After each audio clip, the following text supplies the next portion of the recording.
Kudus bekerja di hati dan hidup kita. Yang mengerti boleh katakan amin. Nah, sekarang saya akan mulai dengan pertanyaan ini. Kalau teman-teman menjadi Tuhan, ya. If you were God, next saja. Yang mana tempat yang kamu akan pilih untuk berdiam? If you were God, which places you will choose to dwell or to represent you? Jika kamu adalah Tuhan, oke? Ini yang pertama, gambarnya yang ini. Nanti teman-teman akan lihat ada gambar yang kedua dan ketiga. Yang pertama tadi boleh? Oke, this is the first one, the first picture. Oke, jadi di situ ada tenda, ada kemah, lalu ada pagar di sekelilingnya. Nah, ini yang pertama. Lalu yang kedua, yang seperti ini. Ini bukan dari tenda atau kemah, ini building, bangunan. Dari luarnya menggunakan batu-batu yang mahal, di dalamnya bersalutkan emas. Oke, di situ juga ada wash basin. Ini biasanya buat orang membersihkan diri sebelum masuk ke tempat yang kudus. Lalu ada altar persembahan. Ya. Nah, ini yang kedua. Lalu ini yang ketiga. Ya, kemah aja seperti biasa, nggak ada pagar, bukan bangunan, just a simple tent. Di dalamnya ada tabut perjanjian. Di tiga tempat tadi semuanya ada barang yang ada di tengah ini. We call it the Ark of the Lord or the Ark of Covenant, tabut perjanjian atau tabut Tuhan. Tiga tempat tadi, tiga-tiganya ada. Nah, jika kamu jadi Tuhannya, yang mana yang kamu pilih untuk berdiam? Yang jawab sebelah sini, angkat tangan. Oke, yang jawab yang ini, angkat tangan. Oke. Yang jawab yang tengah? Kalau di GC saya tanya nih, kenapa pilih yang tengah gitu ya. Tapi tiga-tiganya ini sebenarnya Tuhan berdiam di dalamnya. Oke. Tiga-tiganya Tuhan berdiam di dalamnya. Yang ini disebut kemah Musa. Jadi Tuhan bawa bangsa Israel keluar dari Mesir, Tuhan panggil Musa naik ke atas gunung, Tuhan kasih instruksi untuk bangun sebuah kemah pertemuan, detail-detail ukurannya semuanya diberikan. Musa turun lalu Musa buat kemah ini. Setiap kali bangsa Israel pergi dari satu tempat ke tempat yang lain, dia harus membongkar pasang kemah pertemuan ini. Nah, Tuhan hadir pada saat tiang awan dan tiang api turun di kemah ini. Lalu yang ini adalah bait suci Salomo. Ya, Salomo sebelum membangun bait suci ini, ayahnya Daud sudah siapkan semuanya. Oke, dan pada saat Salomo menjadi raja, dia jadi raja yang sangat berkuasa, dia punya koneksi dengan berbagai kerajaan lainnya. Jadi semua material terbaik dikirimkan ke Yerusalem dan Salomo bangun bait Allah ini, bait suci Salomo. Kalian tahu waktu bait suci ini ditabiskan, hadirat Tuhan itu begitu powerful, begitu tangible, begitu terasa, sampai setiap orang yang hadir itu gak bisa berdiri. Semuanya sujud menyembah. Jadi Tuhan hadir di sini, Tuhan hadir di sini, dan Tuhan juga hadir di sini. Yang ini adalah kemah Daud atau Tabernacle of David. Simple, gak ada pagar, bukan dari gedung, cuma tenda biasa. Dan di dalamnya ada tabut perjanjian. Nah, yang menarik, Tuhan hadir di tiga-tiganya. Tapi ada satu cerita di mana pesan Tuhan diberikan kepada seorang nabi namanya Nabi Amos.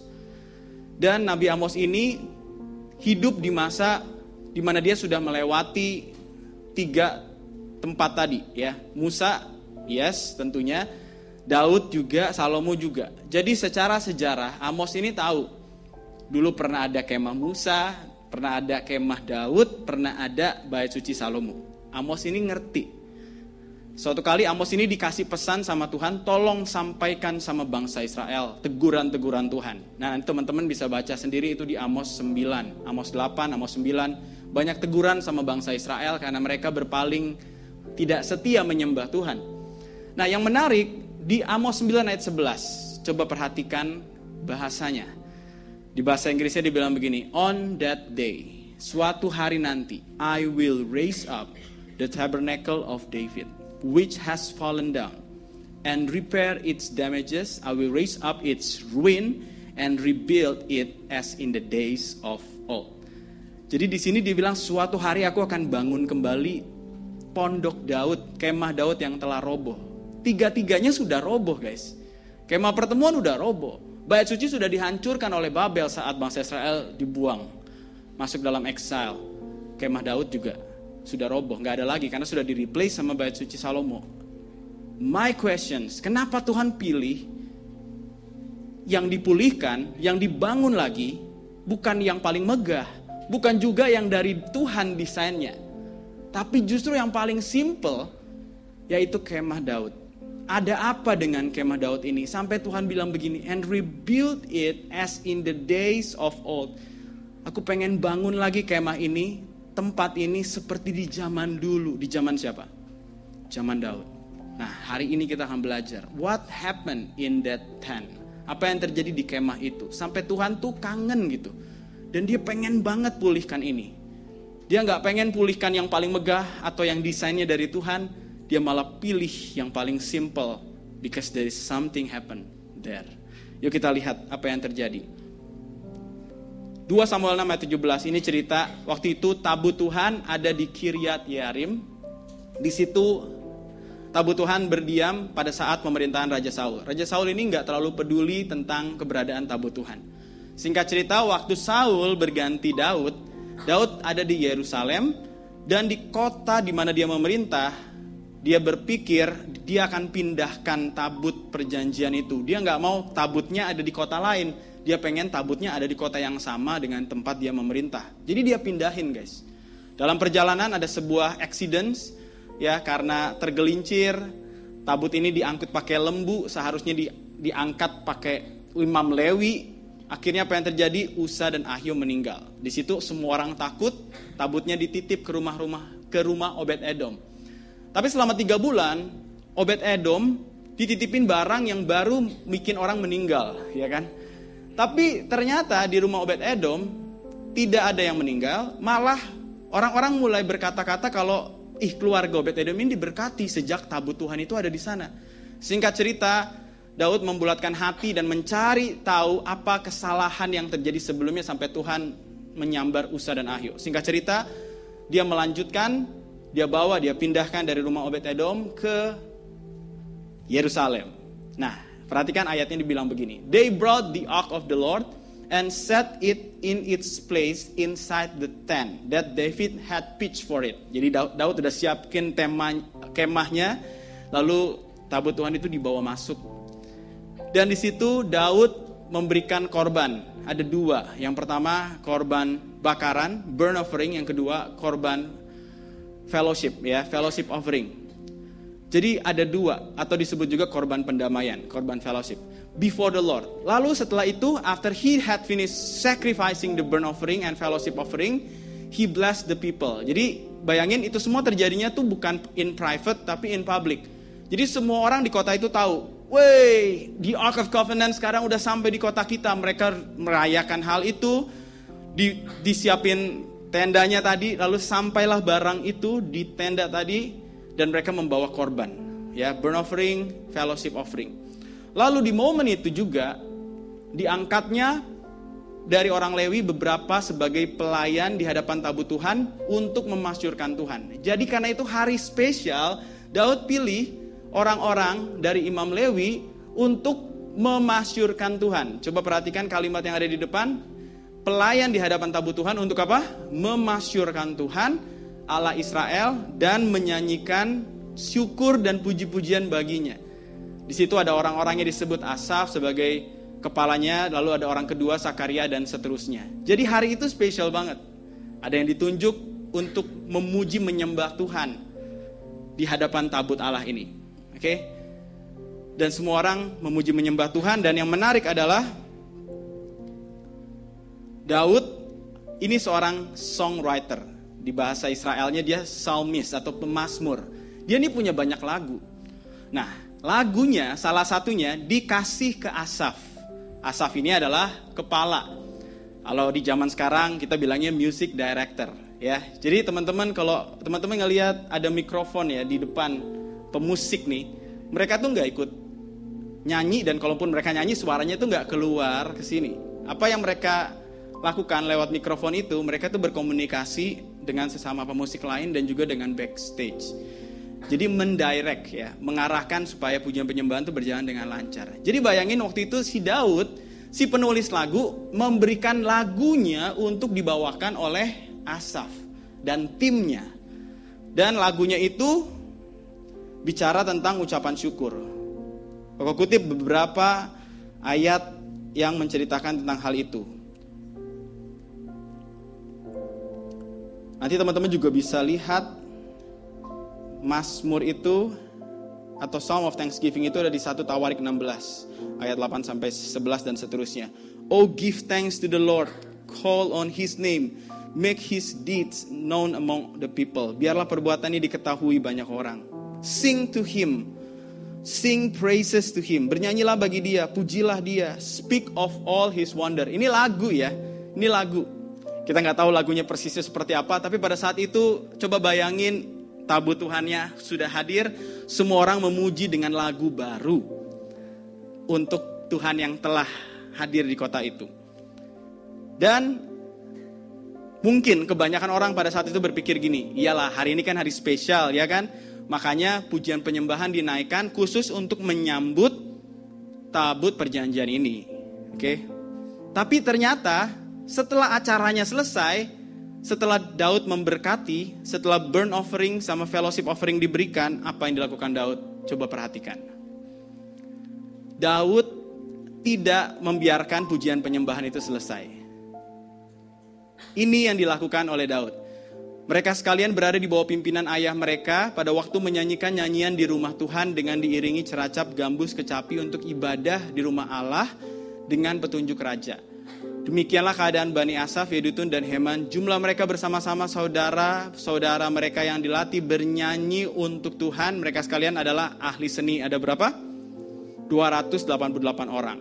Jadi, Daud tidak mengizinkan pujian penyembahannya selesai. Justru dia tunjuk, dia kumpulin keluarga-keluarga saudara-saudara dari Imam Lewi ini. Dan totalnya adalah 288 orang. Dan mereka dilatih bernyanyi untuk Tuhan. Bernyanyi untuk Tuhan. Coba sama-sama katakan, bernyanyi untuk Tuhan. Kita seringkali berpikir gini, oh bernyanyi untuk Tuhan ya simple kan, bernyanyi untuk Tuhan. Tapi tanpa sadar, seringkali kita tuh tidak bernyanyi untuk Tuhan. Berarti kalau di sini ditulis dilatih bernyanyi untuk Tuhan, berarti bernyanyi untuk Tuhan itu perlu dilatih, saudara. Ini bukan bicara soal skill, yes, walaupun di sini ditulis kalian adalah ahli seni. Karena seringkali apa yang terjadi adalah kita bernyanyi bukan buat Tuhan, tapi kita bernyanyi untuk diri kita sendiri. Kalau lagunya saya suka, saya nyanyi. Kalau lagunya bahasa Inggris, saya nggak mau nyanyi. Ya, kalau lagunya lagu jadul, wah ini tahun 90-an ini, lagu Opa Niko, ya. Aku nggak mau, udah nggak relate. Kalau Elevation, Battle, aku mau nyanyi nih. Nah kalau kayak begitu, kamu tuh gak bernyanyi buat Tuhan. You have to be honest with yourself, kamu bernyanyi untuk diri kamu sendiri. Waktu kita bernyanyi untuk Tuhan, itu bukan tentang lagu yang kita suka. Karena itu bukan tentang kita. Setiap lagu yang kalian dan saya berikan kepada Tuhan, itu untuk menyukakan hatinya dan bukan menyukakan hati kita. Amin. Jadi coba perhatikan, bahwa untuk bernyanyi bagi Tuhan, kita perlu melatih diri kita. Ya, saya tadi sampaikan juga, aku juga tadi bilang di ibadah JC. Pada saat WL menyembah Tuhan, atau ada worship team yang memimpin, mereka tuh udah all out. Mereka udah pikirin berbagai macam cara untuk menginspirasi jemaat supaya ikut menyembah Tuhan. Tapi pada realitanya setelah WL jingkrak-jingkrak sampai keringetan, jemaat juga seringkali tepuk tangan masih mending. Karena juga, ngerti ya? Diam gitu. Buka mulut tapi bukan bernyanyi. Bengong. Ya. Atau mungkin gak fokus. Atau mungkin sambil main handphone. Ya mungkin lagunya sekali lagi gak relate sama saya. Kalau lagunya tentang masa depan, aku suka tuh kok. Memberi kepastian gitu, mujizat. Nah aku suka, aku mau nyanyi lagu-lagu yang kayak gitu. Nah kalau kita selama ini masih punya pikiran seperti itu, Honestly, kita bernyanyi untuk diri kita sendiri.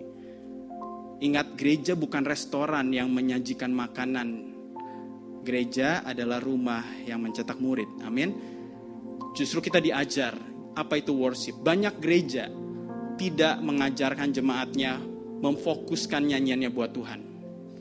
Makanya apa yang terjadi, setiap kali datang ke ibadah kita mulai membuat pemikiran apa yang saya bisa dapat dari pujian penyembahan hari ini.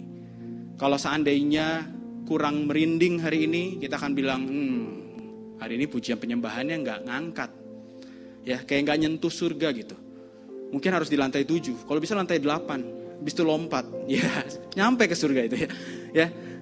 Seringkali seperti itu. Kenapa? Karena sudah terbentuk mindset bukan untuk Tuhan, untuk saya. Aku bernyanyi untuk aku, to make my soul feel better. Nah, perhatikan. Daud mempersiapkan orang-orang bukan untuk bernyanyi bagi diri mereka sendiri, tapi bagi Tuhan. Dan itu artinya gini, setiap kali kita datang ibadah, setiap kali kita menyembah Tuhan di rumah, di tempat kita sekolah, kuliah, atau bekerja, di jalan, fokuslah bernyanyi bukan untuk perasaan kita, tapi bernyanyi untuk Tuhan. Amin. Dia alasan kita menyembah. Dan di sini kenapa 288 orang? Coba perhatikan, satu hari ada berapa jam? 24 jam, oke? Satu hari ada 24 jam. 288 bagi 24 jadi berapa? Wih, langsung berdoa. Berapa? 288 bagi 24 jadi 12. Jadi sebenarnya apa yang dilakukan Daud? Daud membuat 24 grup, yang satu grupnya berisi 12 orang. Tujuannya apa? Supaya pujian penyembahan itu tidak berhenti. Setiap jam ada satu worship team yang akan memimpin pujian penyembahan, 12 orang.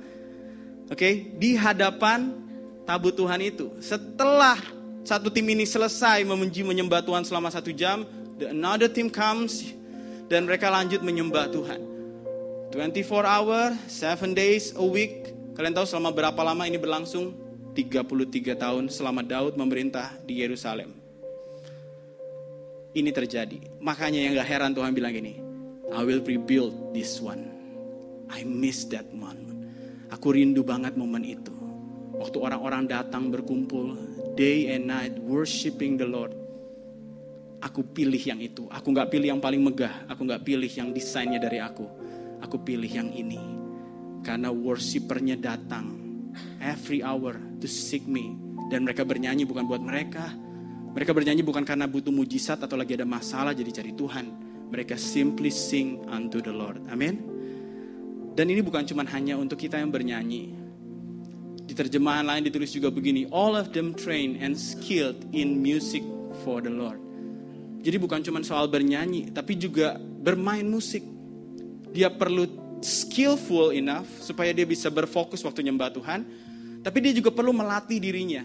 Kalian tahu apa yang paling tricky bagi pemusik ataupun worship leader dan singer? Karena menyembah Tuhan beda dengan konser. Kalau teman-teman pernah datang konser, kira-kira apa yang si band ini akan lakukan? Apa yang mereka lakukan semuanya untuk menarik attention atau fokus kalian kepada si performer. Oke? Jadi si vokalisnya sampai buka baju, ya, gitarisnya maju-maju sampai lompat ke arah penonton, ada yang sampai patahin alat musik. Intinya supaya kalian semua tuh lihat kami. Mereka mau draw attention kepada si performer. Kalian tahu apa yang harus dilakukan oleh worshiper? Mereka harus bermain skillful dan very very skillful sampai orang-orang ini bisa fokusnya ke Tuhan tanpa ke distract untuk fokus sama si pemain musiknya. Dan itu sulit. Ya, itu sulit. Aku harus bermain sebaik mungkin ya, supaya aku tidak mendistract mereka waktu mereka mau berjumpa atau mengalami Tuhan secara pribadi. Tapi aku juga gak boleh overplay. Sampai akhirnya mereka malah bukan fokus sama Tuhan, tapi sama si pemusiknya, si WL-nya. Ih bagus ya, bagus ya, bagus ya. Jadi tahu ya, trikinya si worship team ini, mereka harus bermain skillfully, tapi mereka harus train diri mereka supaya setiap melodi, nyanyian, lagu yang mereka bawa, tidak membuat si jemaat berfokusnya kepada si penyanyi atau pemain musik, tapi berfokusnya tetap kepada Tuhan.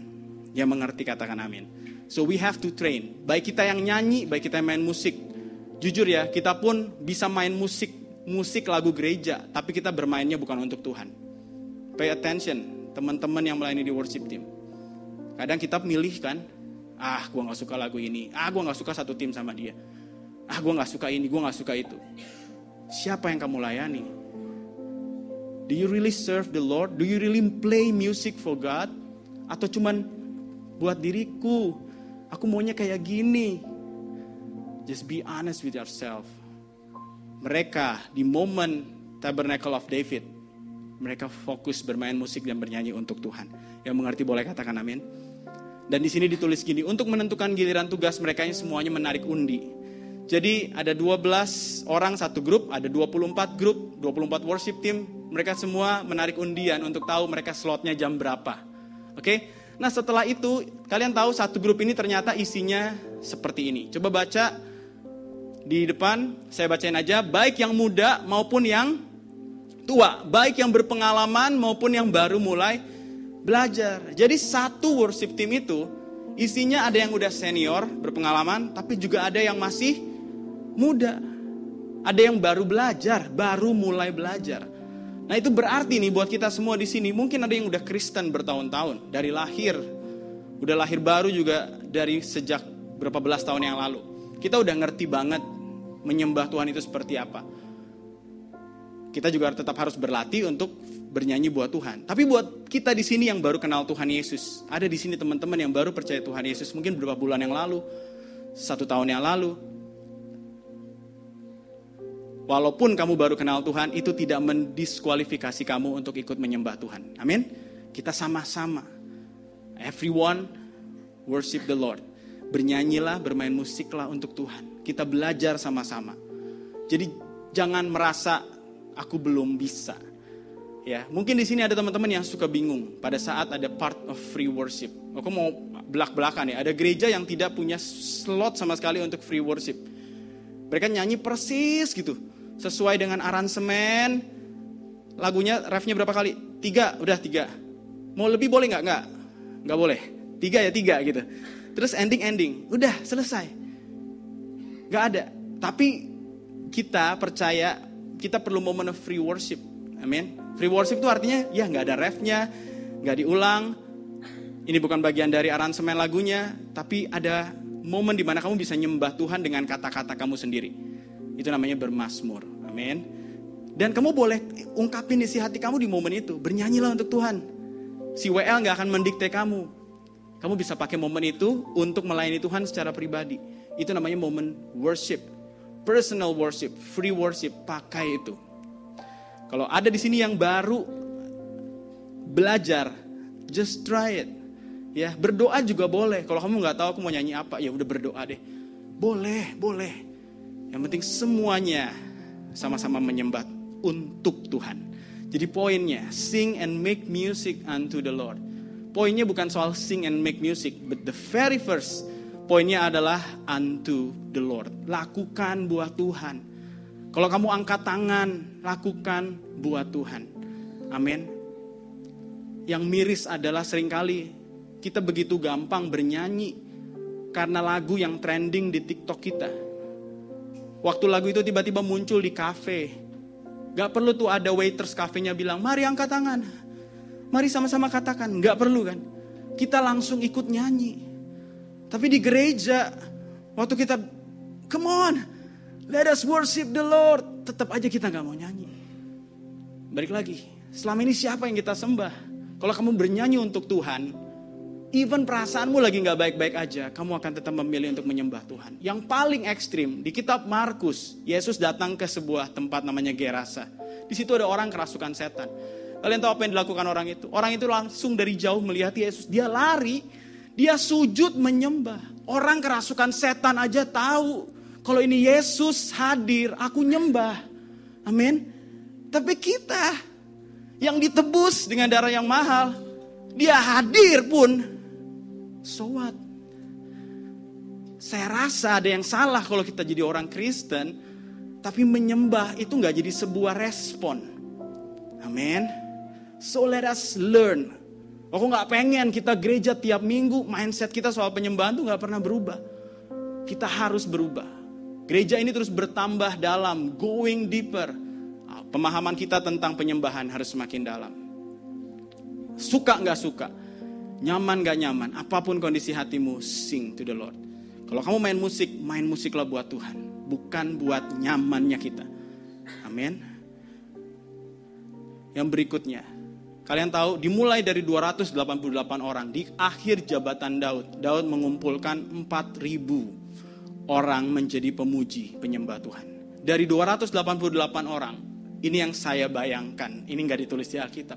Orang-orang melihatkan, oh ini worship teamnya ada 24, satu worship team isi 12, mereka nyembah Tuhan di hadapan hadirat Tuhan. Wah enak banget, boleh join gak? Boleh join gak? Aku boleh ikut gak? Aku boleh isi slot jam ini gak ya? Aku boleh datang gak ya? Boleh gak ya? Boleh. Akhirnya dikumpulin dari worship team jadi worship community. Amin. Jadi bukan cuma tim pujian penyembahannya aja yang nyanyi di hadapan Tuhan. Banyak orang-orang yang tidak tergabung di worship team itu. Akhirnya memilih, I want to join to worship the Lord with you. Aku mau ikut nyanyi buat Tuhan. Aku mau ikut main musik buat Tuhan. Aku bisa instrumen ini nih. Gimana? Boleh gak aku worship the Lord with this specific skills?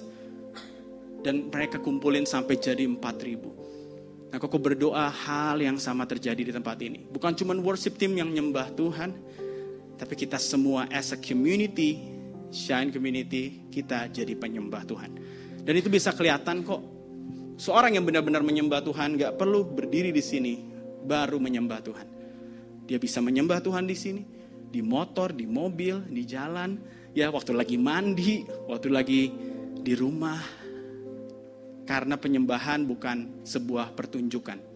Amin. Penyembahan itu dimulai dari secret place, dari tempat yang tersembunyi. Dan yang menariknya, konsep ini akhirnya melahirkan yang namanya menara doa. Ya, 24 jam. Menara doa itu 24 jam. Dulu di gereja kita nih, di lantai 7, itu ada menara doa 24 jam. Sekarang sejak Covid jadi 12 jam. Dari jam 9 pagi sampai jam 9 malam. Nah, tapi 1 bulan sekali kita buat yang namanya rally doa. Kalau teman-teman dengar di pengumuman, rally doa 24 jam. Nah, itu sebenarnya diambil dari cerita ini. Nah, ini yang aku pengen ajak teman-teman semua. Hari Jumat ini, jam 12 siang sampai hari Sabtu, jam 12 siang, jadi selama 24 jam ada rally doa. Ya. Jadi bersama dengan teman-teman cool, ataupun kalau belum ikut cool, pilihlah 1 jam aja. 1 jam aja datang ke menara doa di lantai 7. Ya, pilihannya dari jam 12 siang hari Jumat sampai jam 12 siang hari Sabtu. Subuh-subuh ada kok, jam 3 ada. Jam 5 subuh di main hall. Ya, lalu lanjut lagi jam 6 sampai jam 12 tuh di lantai 7. Jadi hanya jam 5 subuh yang di main hall, selebihnya di lantai 7. Ajak. Tadi lihat ya, di situ ada yang tua yang sudah berpengalaman, tapi juga ada yang muda yang baru belajar. Jadi ajak semuanya untuk bersama-sama di hadirat Tuhan, memuji menyembah Tuhan. Nanti kalau teman-teman datang terus tiba-tiba lihat, ih, gak seru nih, gak full band. Balik lagi ingat, aku bernyanyi buat siapa? Bernyanyi untuk Tuhan. Jadi bukan untuk aku. Kalau untuk aku ya memang enakan full band. Tapi kalau untuk Tuhan, emang kualitas penyembahan kita tergantung alat musiknya. Bahkan kamu gak punya alat musik, kamu tetap bisa menyembah Tuhan. Bahkan orang yang tidak bisa bicara tetap bisa menyembah Tuhan. Karena penyembahan itu dari dalam keluar. Amin.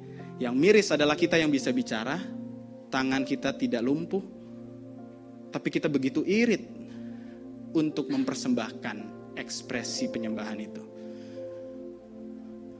Ini impresi yang saya dapat waktu kok renungin.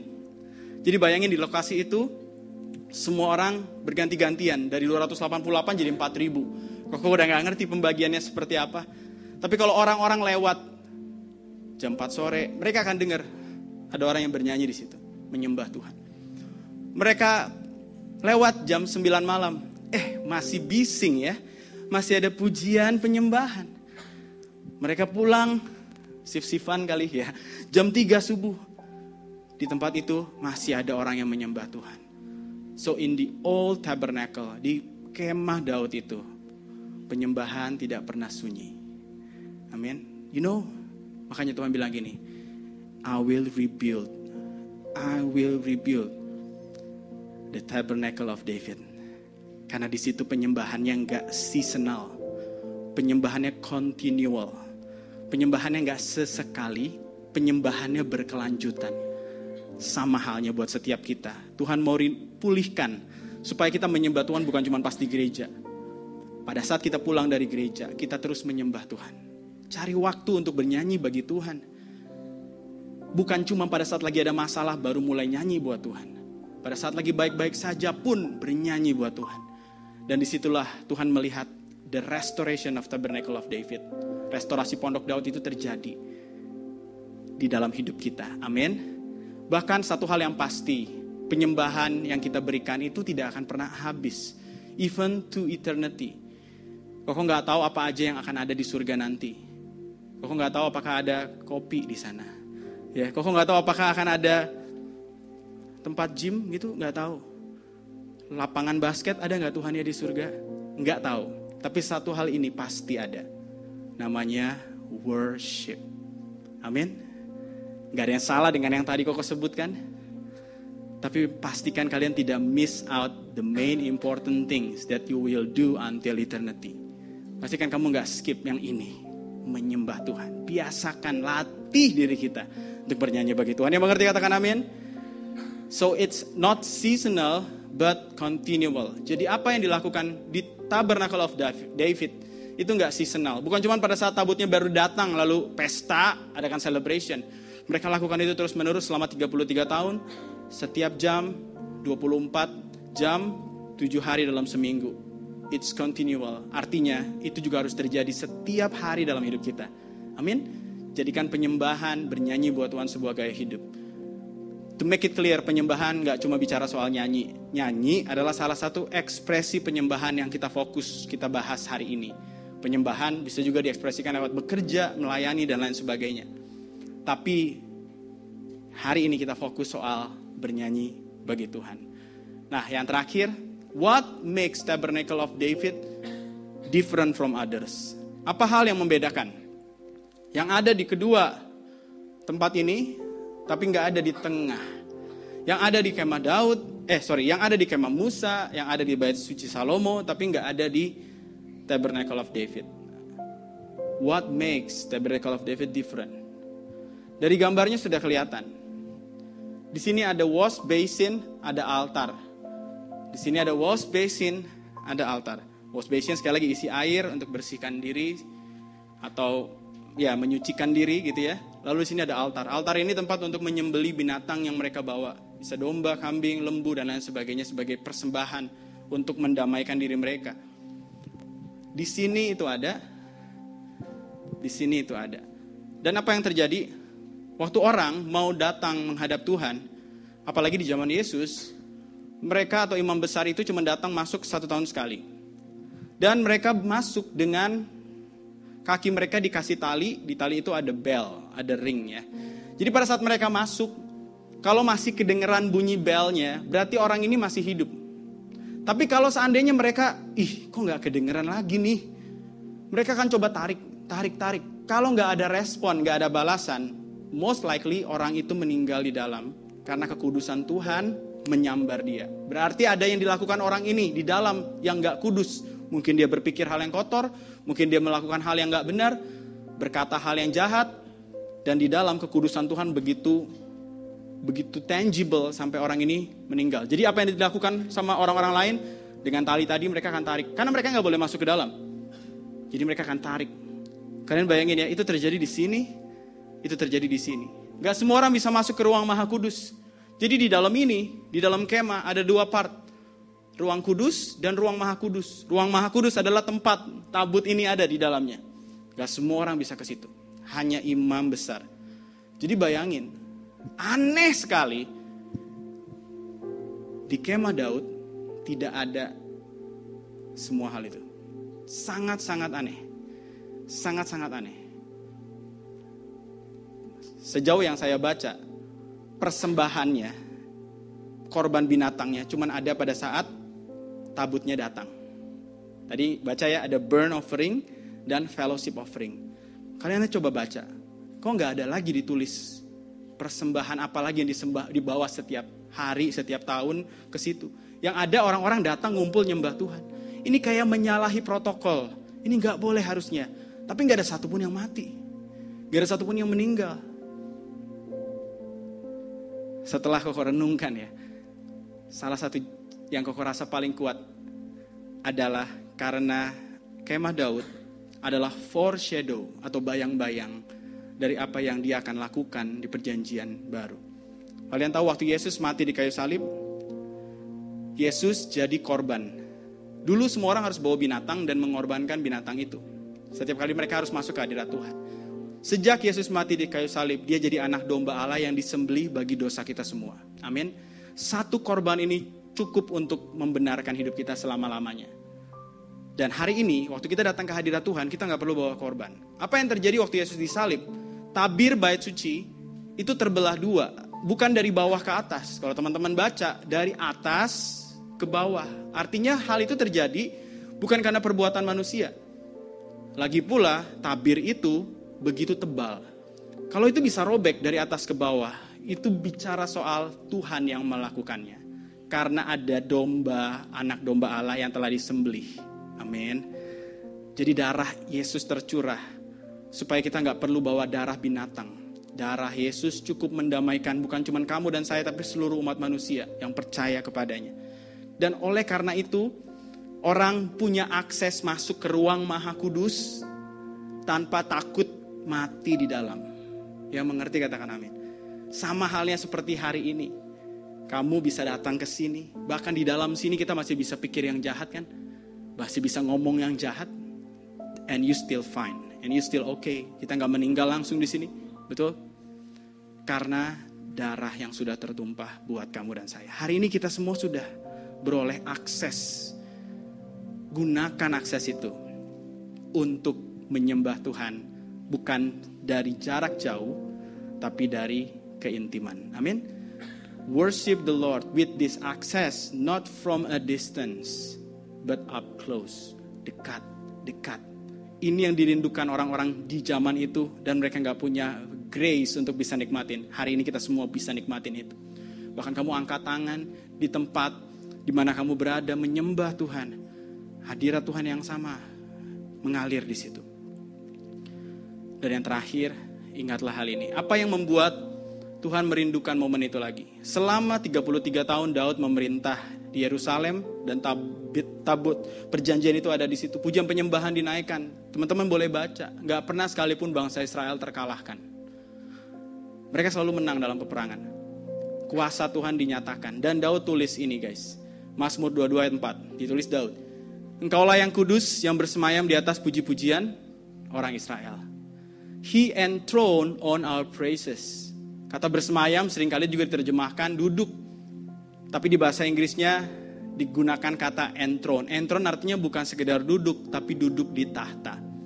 Di sini ada yang pernah nonton film 300? Kelihatan umurnya.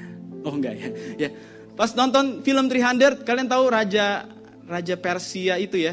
Persia bukan sih? Ya, Persia itu punya tahta. Tahu ya? Kalian tahu tahtanya? Tahtanya itu bukan kayak kursi ditaruh di atas. Untuk naik ke tahta itu ada tangga lagi, kiri kanannya ada patung binatang, megah sekali, sampai tangganya ada di atas entah berapa meter, baru ada kursi di atas situ dan dia duduk di situ. Ya, apa yang terjadi waktu seorang raja mau membuat decree atau perintah atau keputusan? Apa yang dilakukan? Biasanya semua pejabat akan kumpul di main hall. Raja akan duduk di tahta untuk memberikan decree, aturan, ketetapan, perintah, command, instruction. Kalian tahu apa yang terjadi waktu kita menyembah Tuhan wholeheartedly? Tuhan bertahta. Dia gak cuma duduk, dia siap memberi perintah. Amin. Dan dia siap melepaskan kuasa. Pada saat kita menyembah dengan pengertian, ini yang akan kita alami. Kuasa Tuhan akan dinyatakan. ada 3 kesaksian. Mungkin Koko bagikan 2. Yang pertama, baru kemarin Koko dapat. Koko dengar dari salah satu pendeta di Medan. Apa yang terjadi? Seorang pemuka agama dari agama lain datang ke rumah Pak Pendeta ini. Nah, orang ini biasa didatangi sama pejabat-pejabat pemerintahan untuk minta jin. Jadi si pemuka agama ini akan kasih titipan lah ya. Jimat, ada jinnya di situ, tujuannya untuk ngejagain pejabat-pejabat pemerintah. Suatu kali si pemuka agama ini datangin si pendeta, dia tahu rumahnya entah dari mana, dia ketuk pintu dan dia tanya, apakah dengan Bapak Pendeta? Terus Bapak Pendeta bilang, iya saya sendiri. Pak, saya mau ketemu Yesus. Oh iya, silakan masuk. Terus Pak Pendetanya bawa Alkitab. Saya akan ceritakan tentang Yesus. Terus waktu dia mau buka Alkitab, pemuka agama ini bilang begini, Pak, sorry. Kalau Alkitab saya udah baca. Saya udah pelajari Alkitab Bapak. Alkitab Kristen itu saya udah pelajari. Yang saya mau ketemu Yesus. Saya mimpi ketemu Yesus. Dan saya ngerasain ada damai yang begitu kuat yang gak pernah saya rasain sebelumnya. Yang saya gak pernah dapat di mana-mana. Tapi saya dapat di mimpi itu waktu ketemu Yesus. Jadi sekarang saya mau merasakannya lagi. Please ketemuin saya sama Yesus. Pendeta ini bingung. Diajak baca kitab gak mau. Dijelasin gak mau. Mau ketemu pribadinya secara langsung gitu. Ya kan? Akhirnya ilham turun. Dia masuk ke kamar, dia ambil gitar. Dan dia mulai menyembah. Dia nyembah. Tentunya si pemuka agama ini gak ikut nyanyi ya. Kan dia bukan orang Kristen. Dia gak tahu lagu rohani. Jadi yang bernyanyi cuma siapa? Si Bapak Pendeta. Waktu dia bernyanyi. Waktu dia menyembah. Apa yang terjadi? Si pemuka agama ini langsung bilang, ini Pak. Ini yang saya rasain. Ini persis yang saya alami waktu saya mimpi. Waktu dia terus menyembah dan dapat respon seperti itu, disitulah Pak Pendeta ini langsung bilang, kamu mau gak? Kamu gak perlu cari-cari ini lagi. Tapi kamu perlu buka hati dan menerima Yesus. Di momen itu, pemuka agama lain ini menerima Yesus. Yang bersyukur katakan amin. Lewat apa? Hadirat Tuhan. Hadirat Tuhan dinyatakan pada saat kita menyembah Tuhan. Kenapa? Karena dia duduk dan bertahta di atas pujian penyembahan kita. Aku mau bilang gini, kamu gak nyembah Tuhan, Tuhan tetap powerful kok. Baca kalimatnya nanti. Power of God is revealed. Ya, revealed, dinyatakan. Tuhan tetap berkuasa sekalipun kita diam. Tapi waktu kamu mulai buka mulut dan bernyanyi dan menyembah Tuhan, kuasanya itu dimanifestasikan, dinyatakan, bisa diakses secara nyata. Dan itulah sebabnya kenapa kadang-kadang nyembah Tuhan dibandingkan nyanyi lagu duniawi jauh lebih berat nyembah Tuhan. Karena setiap kali kamu buka mulut mau nyembah Tuhan, itu peperangan rohani. Iblis tahu. Long story short, kalau teman-teman baca, memang ini extra biblical, gak ada di Alkitab, tapi ada beberapa ayat yang menunjukkan itu. Tuhan punya 3 malaikat, ada Gabriel, Mikael, dan Lucifer. Ya, 3 malaikat. Gabriel, Mikael, dan Lucifer. Mikael ini malaikat perang, Gabriel ini delivery, ya delivery, bukan Gojek ya guys. Tapi dia membawa message dari Tuhan kepada nabi-nabinya. Salah satunya adalah mendatangi Maria waktu dia akan melahirkan bayi Yesus dan seterusnya. Nah, ada satu malaikat lagi yang namanya Lucifer. Nah, beberapa sumber yang saya baca bahkan bilang begini, Lucifer ini dari beberapa ayat Alkitab di Yeskiel menunjukkan kalau tubuhnya itu terdiri dari instrumen alat musik. Ya, makanya disebut dia sebenarnya adalah worshiping angel. Dia malaikat yang menyembah Tuhan. Sampai satu kali dari penjelasan Alkitab juga ditulis begini, dia mau jadi seperti Tuhan. Jadi dia alih-alih membawa orang untuk menyembah Tuhan atau membawa penyembahan kepada Tuhan, dia mau membelokkan penyembahan itu kepada dirinya. Dari penyembah mau jadi yang disembah. Dan karena itu, dia jatuh dan dia menarik sepertiga dari malaikat jatuh ke dunia ini. Dan itulah yang menjadi setan dan antek-anteknya, iblis, ya malaikat-malaikat, fallen angel. Nah perhatikan, sekarang siapa yang menyembah Tuhan? Malaikat membawa pujian penyembahan itu sudah tidak lagi menyembah Tuhan karena dia mau mencari penyembahan bagi dirinya.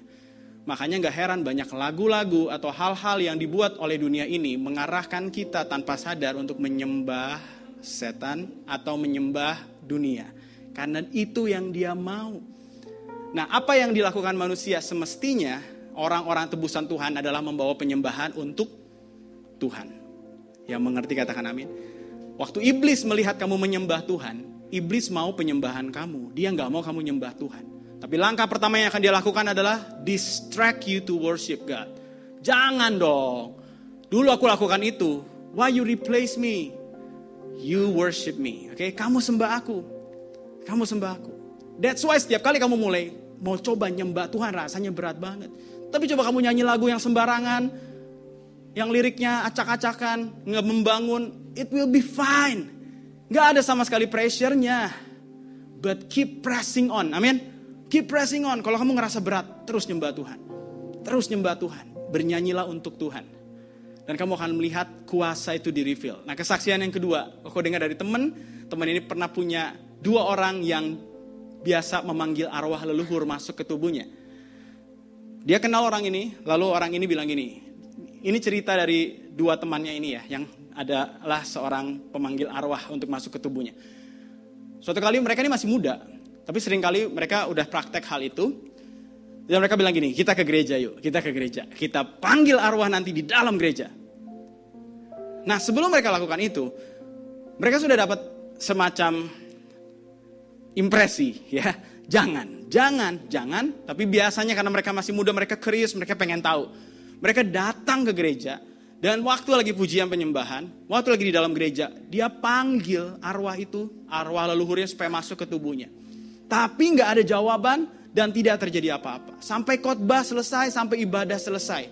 Akhirnya dia keluar dari gereja itu. Dan kemudian dia berkomunikasi lagi di luar gereja dengan arwah tadi. Dan ini kesaksian dari orang itu. Waktu ditanya, kenapa gak bisa? Arwah leluhurnya, atau iblis lah, atau setan ini bilang begini. Karena yang ada di dalam lebih kuat dari kami. Karena yang ada di dalam lebih powerful dari kami. Dari sejak itu, 2 orang ini bertobat terima Yesus. Bahkan salah satu di antaranya jadi pendeta. Kalian lihat, there is power when we worship the Lord. So push yourself to worship the Lord. Walaupun masalah menekan kamu. Kalian tahu hal ini berkebalikan. Kalau orang lapar, dia makan supaya kenyang. Segala sesuatu yang berkaitan dengan hal rohani, prinsipnya itu berkebalikan. Kamu makan, justru kamu semakin lapar. Kok ulang ya? Buat dunia, kamu lapar dulu, baru kamu makan, kenyang. Nah, sebaliknya, kalau dalam urusan rohani, kamu ngerasa gini, aduh malas nih ke gereja, aku gak rindu, gak niat. Memang begitu. Pakai prinsip kebalikannya. Justru kamu datang, kamu menyembah Tuhan, kamu paksa, kamu semakin lapar. Kamu baca Alkitab, coba aja baca Alkitab. Aduh gak pengen, emang gak pengen, orang peperangan rohani, siapa juga yang mau perang. Tapi semakin kamu baca, semakin kamu lapar. Waktu kamu mulai menyembah Tuhan, rasanya berat. Semakin kamu menyembah Tuhan, semakin kamu rindu. Jadi jangan tunggu kerinduannya datang. Amin. Jangan tunggu rasa laparnya datang. Lakukan, pressing on. Oke, lakuin, paksain. Pada saat kamu lakukan, kamu semakin lapar akan firman, kamu semakin rindu untuk menyembah Tuhan. Dan waktu kamu menyembah Tuhan, dia bertahta, kuasanya dilepaskan. So sing and make music unto the Lord. Bernyanyilah buat Tuhan. Dan jangan bernyanyi hanya seasonal but continual. Lakukanlah terus. Amin. Dan waktu kamu bernyanyi sama seperti kerajaan Daud pada saat itu tidak tergoyahkan. Selama pujian penyembahan dinaikkan, hal yang sama, hidupmu akan melihat kuasa Tuhan dinyatakan. Yuk kita satukan hati, kita berdoa. Tuhan, terima kasih buat hari ini. Kami mau menyembah-Mu Tuhan. Dan kami tahu waktu kami bernyanyi, ini tentang Tuhan. Ini tentang Tuhan. Apapun liriknya, bagaimanapun format musiknya, it's never